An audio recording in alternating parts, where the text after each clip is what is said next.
pay for what you did to me.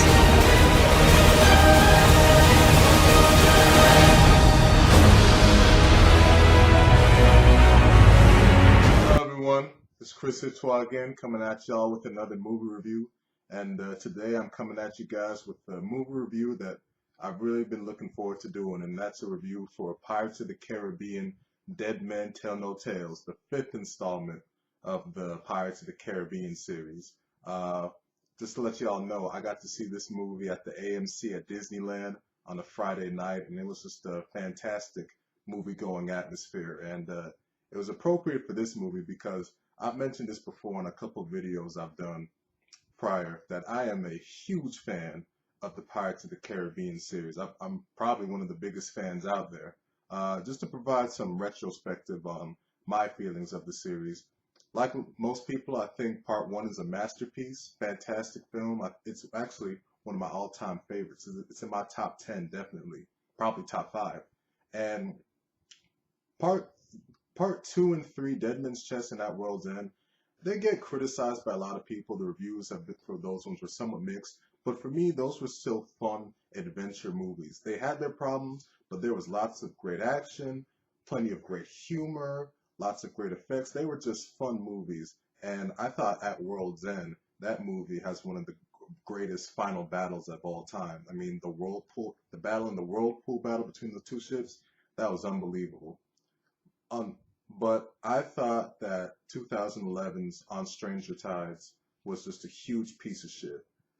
Just was missing so many elements that made the first three films really enjoyable for me, and was really just really sort of an odd duck in the series. So going into Pirates of the Caribbean, Dead Men Tell No Tales, the thing that I wanted to see is I wanted to see a return to what made the first three films fun and why I and why I it made and why they made me a big fan of the series. And for with Dead Men Tell No Tales, the plot is that we have one of Jack Sparrow's old enemies, Salazar. He comes out. He's able to escape sort of a prison that he's in, known as the Devil's Triangle. He's out for revenge against Jack, and Jack has to team up with a couple of newcomers to the franchise, a boy named Henry, who's Will Turner's son, and a new girl named Karina, in order to defeat Salazar and able to regain his freedom again. And where I think that this movie succeeded was what I mentioned before, which was bringing back the fun of the first three movies. And what that means is that the movie was able to tell an engaging story while still delivering on the action and humor that you wanted to see. I mean, right from the opening, you see that things are back on track with how the movies in this franchise should be going. I mean, we get to see the sort of dark tone, a sort of a Curse of the Black Pearl vibe, while still with the first action sequence you see that, okay, this is what's fun about Pirates of the Caribbean. This is what's fun about seeing Jack Sparrow do his thing. And I was having a lot of fun, and a lot of people in the audience, I could tell, were having a lot of fun with me. And these directors, they have new directors for this film, and I think they succeeded on going for what made those first three films a lot of fun for a lot of people. And one thing that I did appreciate is that this was more of a basic story, a la the first Pirates of the Caribbean film. Even though I like parts two and three, those are really sort of big, somewhat bloated stories, especially part three. And I think it was good to see them see a Pirates movie that was still a simple story, yet not super dull like On Stranger Tides were. And in terms of what this movie is, just talking about the characters that this movie has, I'll go with the newcomers first. Salazar, the film's main villain, played by Javier Bardem, great actor. He does a good job. He's a good character. There are some scenes where he's pretty ruthless and very effective.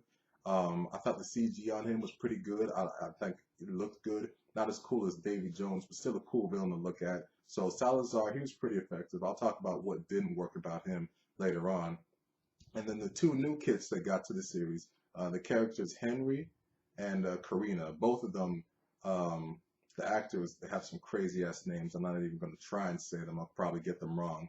But what those two characters do is that they make the dynamic for Jack Sparrow work, because those are two characters that have real stories, real emotional dynamics, and you need that to balance out with Jack Sparrow's antics. And I thought both of them were pretty good characters, and they brought some good original elements to the series for the most part. I mean, obviously Henry is sort of a Will Turner knockoff, literally, because he's Will Turner's son, but still a good character. And I really liked Karina in this movie. I thought she was a really good addition to the franchise, and she brings some interesting dynamics to this film as well. So that was good to see.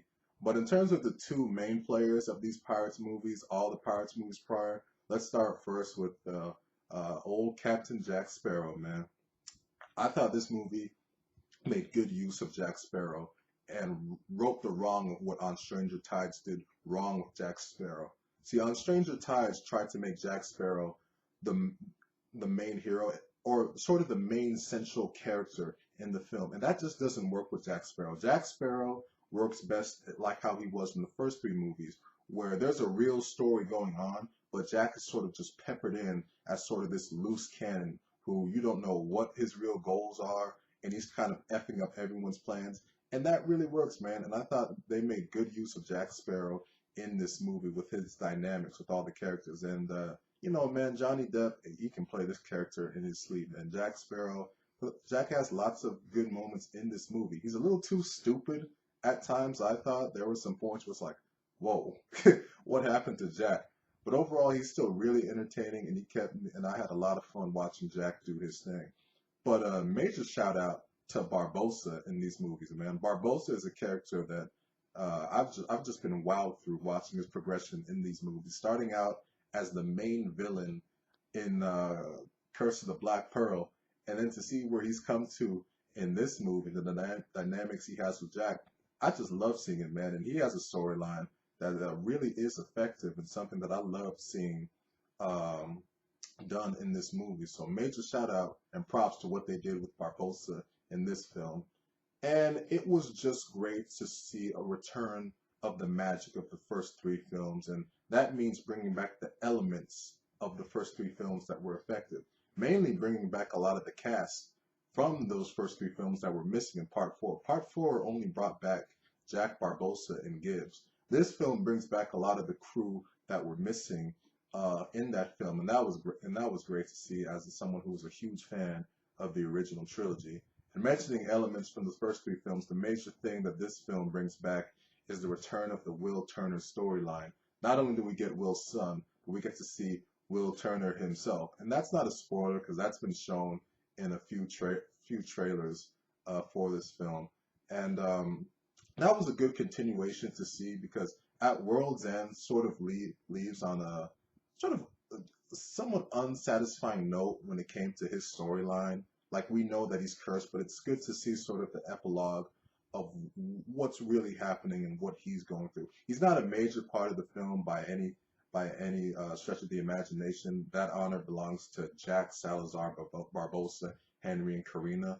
But seeing Will's storyline continue was a major plus for me, and I enjoyed seeing that in this movie. And there are also some other nice surprises of elements from the first three films that pop up in this one. I ain't gonna spoil what they are right now. So overall, those things are what made Pirates of the Caribbean enjoyable for me, or this movie in particular enjoyable. But the movie did have some faults for me, particularly where those faults come in were the final third of the movie. A lot of times I've noticed this trend in movies is that the final third of your movie can either make or break your movie. Examples of where the final third of the movie has broke a movie was last year's X-Men Apocalypse and Suicide Squad, which I thought just had terrible final thirds. But examples of when a final third really helped a movie was in the Pirates of the Caribbean series, Part 3 at World's End. I mentioned before, that film's final battle really sort of saved what was in a somewhat overly bloated movie, particularly the middle portion. But the final battle at the end of that movie was fantastic. And while I don't need every Pirates of the Caribbean movie to deliver on a final battle like this one did, I thought the final third was when the movie sort of lost a lot of its juice. Mainly when the conflict comes in and you really get the final showdown. Some of the stuff just doesn't work, and especially when you get to the stuff that involved the trident that they were looking to save. that's when some of the production just didn't feel very well. That's when the direction didn't feel very good. It felt sort of like the poor direction that On Stranger Tides was. And that's sort of, um, I don't know, it was just sort of a weak conclusion to all the major conflict that had gone on throughout the movie. And it did a disservice to Salazar's character because Salazar was pretty effective through most of the movie, but because of sort of the weak conclusion and final showdown that happens at the end, it sort of leaves you indifferent to Salazar in a way to where you're like, well, that didn't really go how I'd hoped it would, so oh well. And unfortunately, this is a movie where the final third really sort of hurt the movie, and that was unfortunate to see. And also, I think that a lot of I thought the movie for the most part was very funny, but there were times when the jokes, it feels like it's trying a little too hard. Just some stuff here and there of jokes that don't quite work. It's not a major problem for me though, just because I thought a lot of the jokes did work. There's actually I thought some pretty effective adult humor that I enjoyed quite a lot, and the audience enjoyed quite a lot. So not a major problem that all the jokes hit, but it was something that I did notice that it was trying a bit too hard, and just some moments where I thought the film wasn't all that well directed.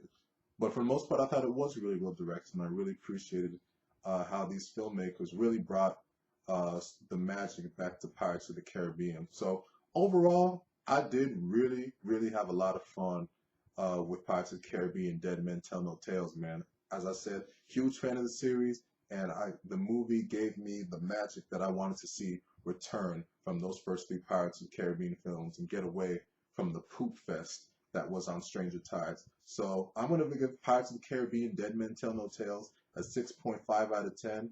And I think that's a fair score because for me, the benchmark of a good movie is a 7. 6.5 is what I consider a good, but more so falling into the range of enjoyable film. And I think this film is enjoyable. And if you're a Pirates of the Caribbean series, fan of the Pirates of the Caribbean series, specifically the first three, that score don't matter because you will come out satisfied because this feels more in line with those first three Pirates of the Caribbean movies. Off the top of my head, just ranking them, I would go with still Curse of the Black Pearl, definitely number one. On Stranger, not on, oh, hell no, not on Stranger Tides. At World's End 2, just because that film was really epic and a good conclusion to that first trilogy. Then I'd go Dead Men Tell No Tales, just edging out Dead Man's Chest, which was a lot of fun in its own right, and way, way, way below is On Stranger Tides. So there's my ranking for those films right there. In terms of they've been marketing this film as the last adventure of the series. And as someone who's a huge fan of these movies, I'd be okay if this was the last one because I actually think with the way this movie wraps up, it's good closure for all the characters in this series. I'm gonna get to that in my spoiler review for the movie that'll be coming up, so look out for that. But I'd be okay if this was the last one in the series because it does sort of, I think it tells all it needed to tell and sort of wraps up a lot of the loose ends that were left off from At World's End, as well as just redeeming the series after, as I said, the poop fest that was on Stranger Tides. So, anyways, there you have it. I hope you all enjoyed my review of Pirates of the Caribbean, Dead Men Tell No Tales. Leave your comments and tell what you thought about the movie. And anyways, thanks for watching this video, everyone, and I'll see y'all around with another vid.